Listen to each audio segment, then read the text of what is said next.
just hell. That's the only way I can describe it, is hell. I feel like I'm at the end of my tether. Like, our attic bedroom is so hot. This is not normal. If we don't take it seriously now, we're going to pay later on. You don't have to be an expert to see the effect this drought is having. For the last, I don't know, month or two, it's dry and there might be rain coming next week, and it never does. This matters for farmers, but it also matters for 70 million people that rely on farmers to produce the food this country needs. What we're asking is a little bit of help from everyone to use a little bit less water. The UK is getting hotter and hotter every year, and the impacts are brutal. More than half of England and all of Wales is now in the midst of a drought. A wildfire the size of 140 football pitches is burning across Suffolk.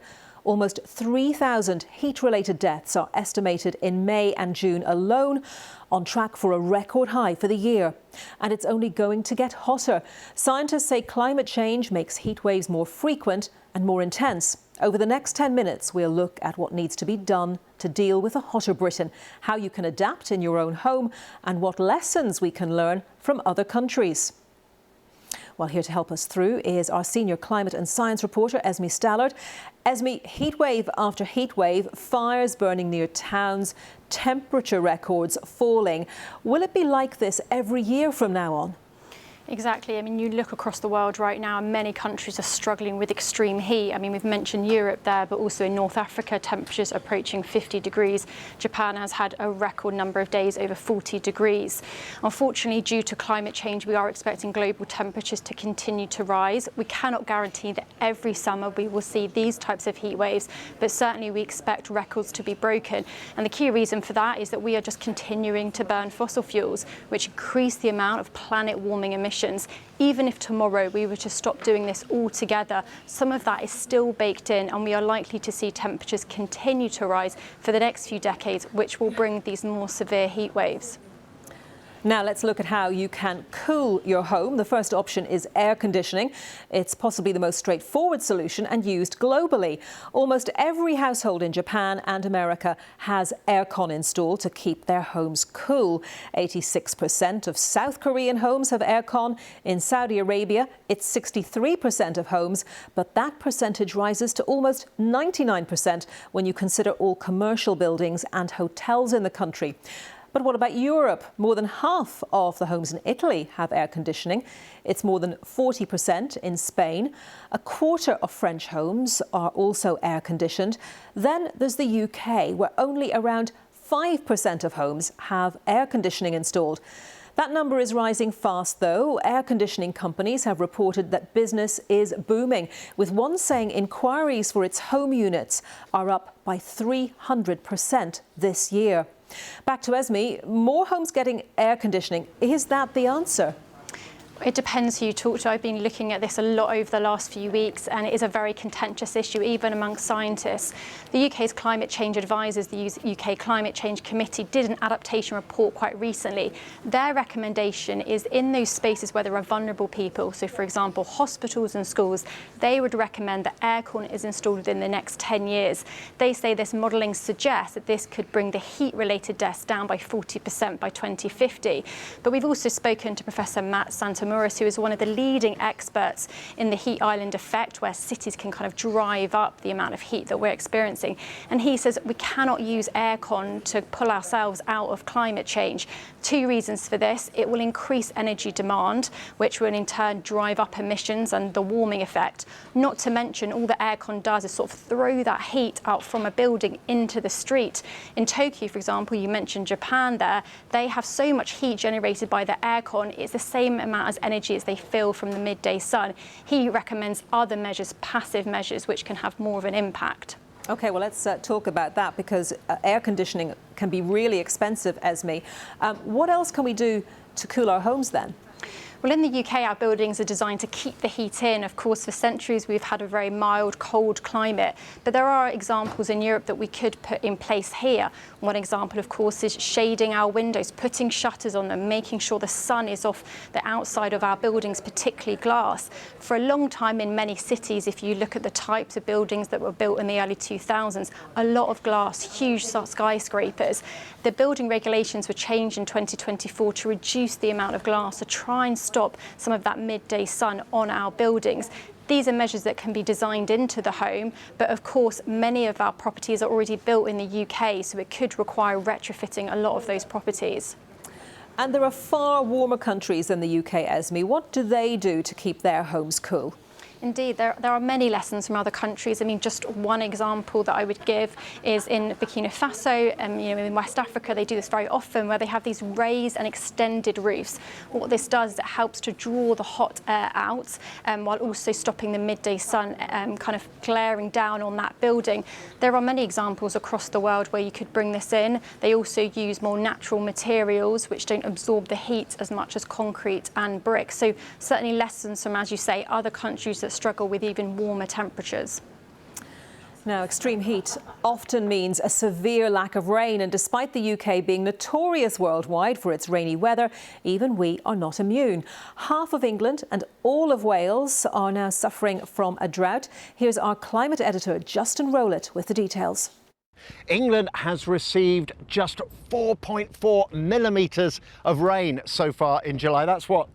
About that much rain, one of the lowest monthly totals on record. It matches June 1925 and is beaten only by, wait for it, February 1891, when 3.3 millimetres was measured. That is about 7% of the total expected for the month. And southern England has been even drier, just 1% of the total expected for July. And of course, it's been exceptionally hot too.